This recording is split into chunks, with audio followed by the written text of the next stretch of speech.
this third and final hour of today's Drive Time. Now, Camp Hill Village Trust's Shared Lives scheme has been going since 2017 in the West Midlands with a great deal of success. Across the UK, more than 6,000 Shared Lives carers support over 14,000 social care users. Now, that's not something you can do lightly. There's a great deal of dedication and work that goes in that. Now, their carers support social care users in the carer's own home, and as part of the West Midlands wide initiative, Shared Lives is looking to create 40 new jobs. They have a thriving operation in Stourbridge, and on the line to tell me more is Kate Morgan, who's the registered manager from their Stourbridge operation. Good evening, Kate. Hello. Thank you very much for joining me. Why was it identified that there was a need for an operation like Shared Lives in the Black Country?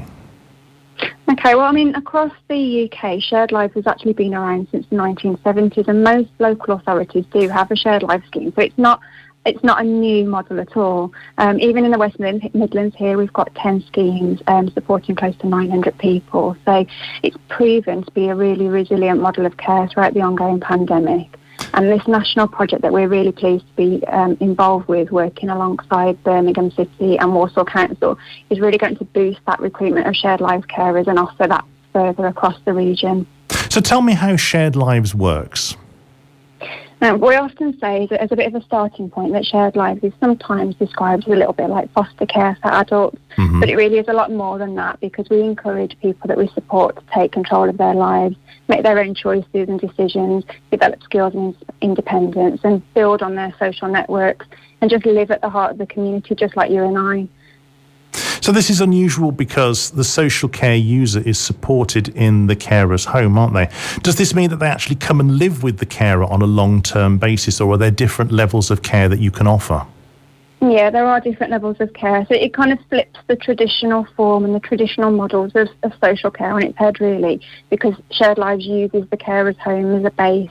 And it can either be accessed for long-term support, where someone comes in and lives as part of that family for, 1, 2, 3, 4, 5 years. We've even got Shared Lives carers that have been supporting people for 30-odd years in the same family. But it could also be for just short breaks or family respite, or just for day support as well, to engage in activities in the local or wider community, but using that carer's home as a base. And I think that's why this recruitment drive is really timely, actually, because more and more people are looking to change the direction of work, or are unable to work. So using their home as a base and offering that as a really viable career choice, it's a really good offer to anyone wanting to come into care. Now, the care and support offered is on a 24/7 basis. Is the carer remunerated? Absolutely, yeah. So, I mean, it is 24/7 in the fact that the person would come and live with the Shared Lives care as part of their family. However, people that we support do have other meaningful activities on a day-to-day basis, so they may go to college or go to local day providers or have voluntary work, etc. So it's not 24/7 in that sense. And Shared Lives carers are able to access regular breaks, but they do have a self-employed status, and they're paid according to that level of support that they provide to the person that comes to stay with them. So typically you could stay anywhere between £400 and £600 a week, which covers things like the rent, the bills, the food, and then the care and support fee on top of that as well. What sort of thing makes a good Shared Lives carer? I mean, Shared Lives carers come from all walks of life, and our Shared Lives carers and ages, backgrounds just differ hugely. So there's no real kind of stereotypical Shared Lives carer that we've found. However, then they don't need any necessarily qualifications or experience in working in the care industry either. All we look for is the right values, the right commitment and dedication, and for the Shared Lives carer to have a spare bedroom to be able to offer. But like I say, we support carers that have worked in care before and have had different sort of healthcare or social care backgrounds, but also come from really unrelated areas like hairdressing or bus drivers, builders, tree surgeons, all sorts. So it's a really wide and varied background. So if I decided that I was going to become a Shared Lives carer, and let's say that I was accepted and trained and gone through all that part of the process, and somebody comes to stay with me for, perhaps for respite care, how would you expect me to interact with the person staying with me? I mean, when we introduce people that are new to shared lives, we have our referrals and the schemes that work in the West Midlands usually work with the local authorities to receive referrals for people wanting support. And we go through a really rigorous matching process. So we would introduce someone in a very phased way according to everyone's level of commitment and willingness and any anxieties. We'd work through that bit by bit, and then we'd set a plan for the person coming to stay and the shared lives carer, so they know what their expectations are and what roles they need to provide, and what goals they need to achieve with that person. So we support them every step of the way. So how are potential candidates as carers assessed and trained? What journey do they go on? Well, this project that we're involved with, it's a national project, and it really is to speed up and streamline the recruitment of shared lives carers, because in general it's quite a lengthy process and it can take anywhere between 3 and 6 months.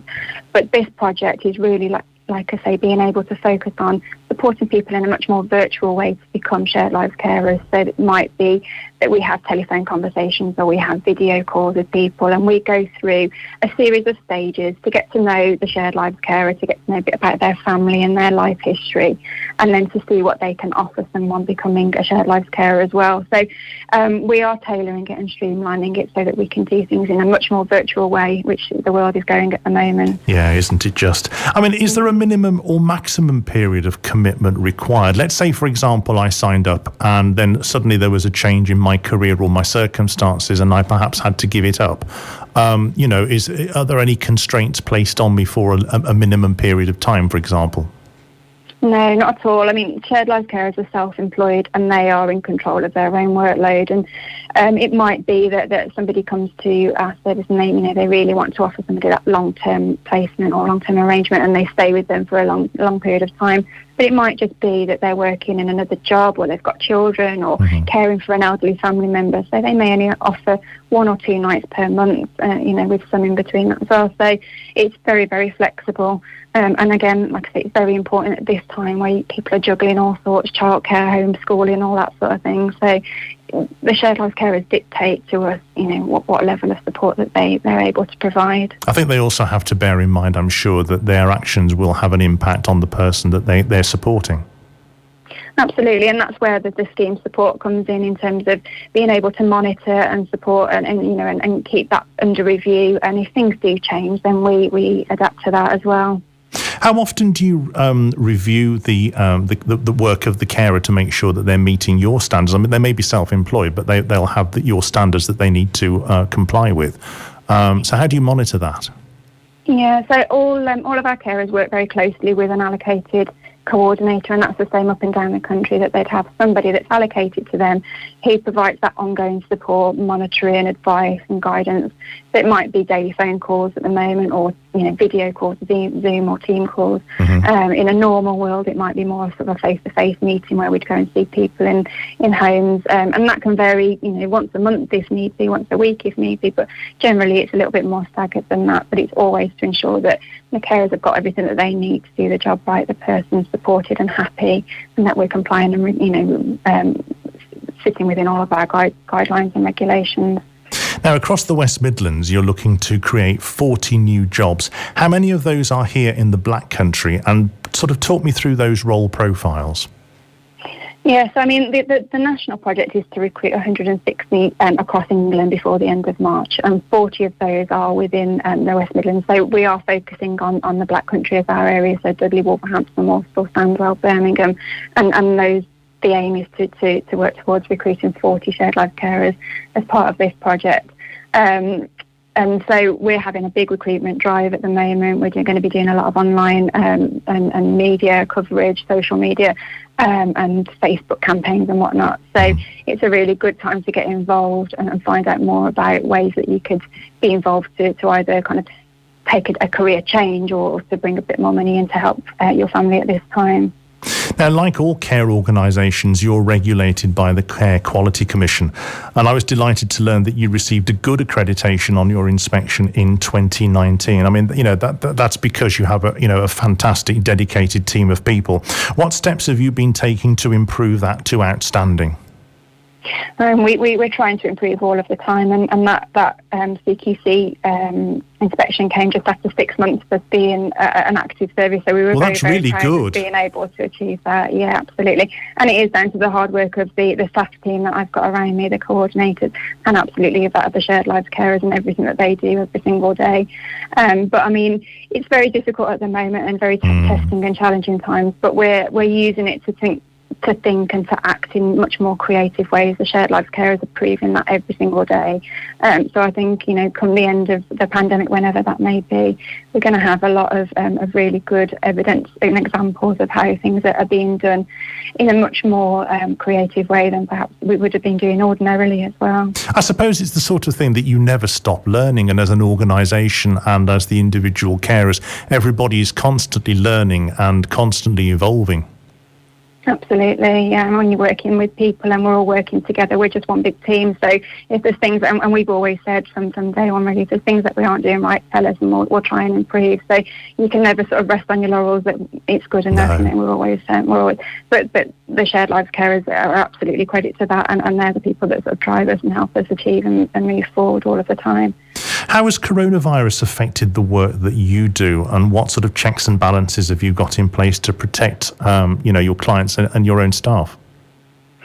I mean, like most people, staff teams and social workers around us are all home-based, and so the opportunity to see people, that's been the biggest change, I guess, over the pandemic for everyone, but particularly in this role, because so much of what we do is face-to-face interaction. So that the management side and the operational side has changed somewhat, but in terms of the shared lives carers and the support that they offer, I mean, they're the people that we support, things like colleges and day services providers and different things have closed as schools and whatnot have. So the pressure on our shared lives carers has definitely increased because people aren't able to access things as readily as normal. So we've just stepped up by ensuring that we're keeping in touch. Communication, I think, is key to everything, and keeping in touch and trying to ensure that people have everything that they need whilst following the ever-changing guidance and protocols and policies and what from the government and public health, etc. So I also think we're doing the best we can. Absolutely, and you can do no more than that, can you, really? But also you have to consider the needs of the individuals that you're supporting, and it's important that they still have the routine, so where they can go to, obviously they can't go to education establishments at the moment, but ordinarily to try and, as you say, make up for the shortfall and be innovative in ways to try and to give that stability to their routine. Absolutely, and that's where the shared lives carers have really stepped up and been able to think of things that that they've been able to do to put in place. So I mean, people have been cooking and learning to play tennis and going on long walks and board games galore. So I think it's trying to find anything, and we were lucky in the first lockdown because of the weather, not so much this time, but I think it's everyone doing what they can with what they've got at the time. Sure. How can we find out more then and apply for a role if we're interested? So, like I say, we're going to be having lots of press coverage in the coming weeks, and that'll be applicable across Birmingham and Walsall and the Dudley borough also. So keep your eye out in the news and whatnot. Our Facebook page will have lots of information, as will our website.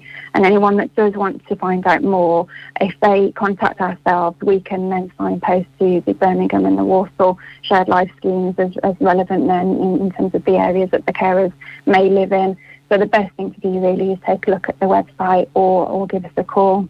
Okay, give us a mention of your website, if you will. Okay, so it's www.campbellvillagetrust.org.uk, and our telephone number is 01384 441 505.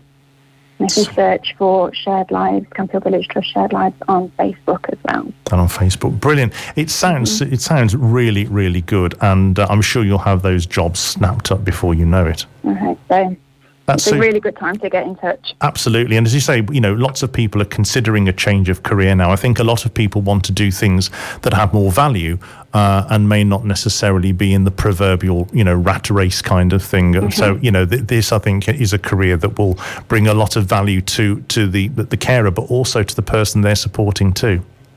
Absolutely. And I think if you asked any shared lives carer, there'd be 100 different responses to what what they benefit from, but working with people, seeing people develop in many different ways, but also having the option of a really viable career choice and working from home and around other commitments in a flexible way. It's really, really rewarding. And I think there's a clue in the name, isn't it? Shared lives. Yeah, absolutely. Yeah, and everything that you do, it doesn't just stop with the shared life carer or carers. It's their family and their friends, and it really allows that network to develop, really, really naturally around the person supported. Kate Morgan, registered manager from Shared Lives in Stourbridge. Thank you very much indeed. Thank you. Thank you for having me. My pleasure. Bye bye. Bye bye. Bye bye.